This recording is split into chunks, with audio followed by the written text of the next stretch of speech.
kanang i-story nimo kung unsa ka sa una din antod sa ni-appeal ka sa kuan na-appeal ko sa mga community then unsay na usab sa imong kinabuhi kamo yung tan-aw na mo kay murag kuan na lang grabe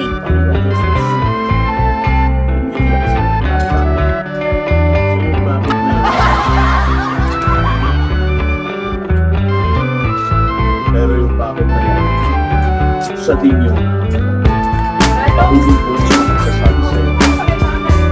dili na ko nga kwento mo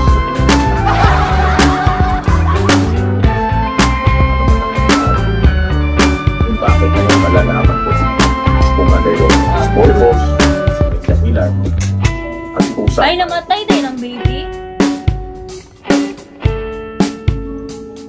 paminaw gusto ka mo ba mga hindi na lang magkatawa diha Tawagan niya sila sa trabaho sa pagkakasya. Tungog mo ato? Tungog mo ato? Happy na Domingo, simba na Santa Ana. Ay wow, babe, pura mag-dikapoy na kang simba. Dapat present mo nga pag... Guys, I will invite you in Sunday.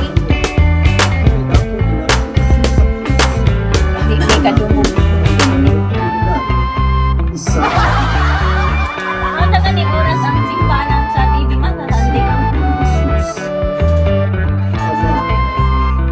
pamata mo alas 6 ha. Pandaklin ko ng ulo mo.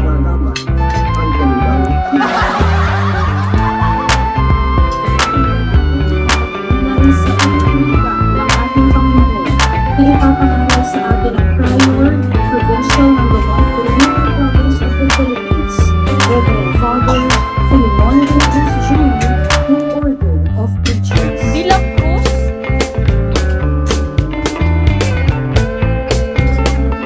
Unsa oras sa taan anak Dili, mag-live ra ko, live misa ra tayo ni Domingo. Meron ako nais itanong. Kailangan lang natin Mo, De La Cruz siya mo niya, father siya mo. with ourselves. Father Filimon ay De La Cruz. Oo. Sa wakas.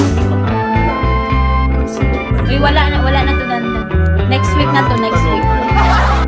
Diba, first time na ako makadungog nga pari nga De La Cruz. Kaya di ba mostly De La Cruz mga criminal na siya. Mga rapist.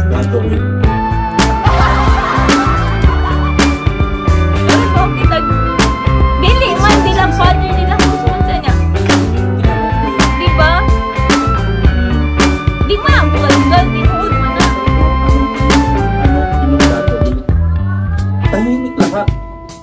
Pero nababasa ko sa mga mukha nila na meron naman silang sagot.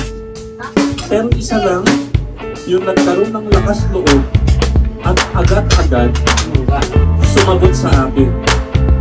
Ang sagot niya ay ito.